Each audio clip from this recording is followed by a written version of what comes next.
don't need bar chords.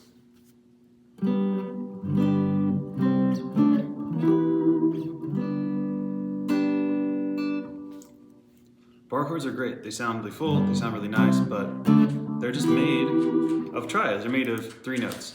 Most bar chords are just made of 3 notes. So what we're going to be doing here is subtracting those to their triad shapes. So for example, this is G major, G, B, and D, and we're going to tie that with F major. A lot of people have trouble with F major. A lot of beginners get confused about the difficulty of this chord. But when we break it down into this triad, it's very easy to play, sounds nice. It's typical voicing used in the F major 7 when we have the open high E string in there as well, which is used in lots of songs. And then we also have this sort of David Bowie F where we bring in the low C there.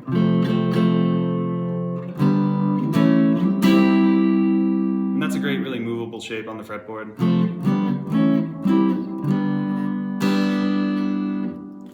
Going back to that G there. So essentially any major or minor triad. So let's start with A. Move that 2 frets up to B, C, D, E. Goes on, up and down the fretboard. Same thing with the D shape.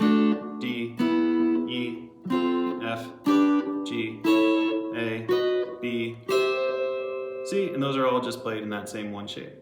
So bar chords are cool, they're great. And if you can't play bar chords, you should probably practice until you can. Another trick with playing them for the first time, make sure you're not putting too much pressure on this side of the neck, because doing that is just going to wear your hand out and make everything really uncomfortable. Make sure your guitar has a good setup too. That's another big help for beginners. If you don't know how to do that, ask one of your friends who does. You probably know someone who knows how to do it, and they'd probably do it for little cost or just do it for free. And then what else?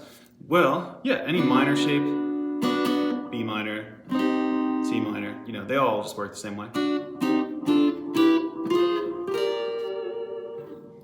So there's nothing you can't play. If you know how to play triads and you can get comfortable with these types of shapes, or just regular, they're not any more difficult than regular open chord positions.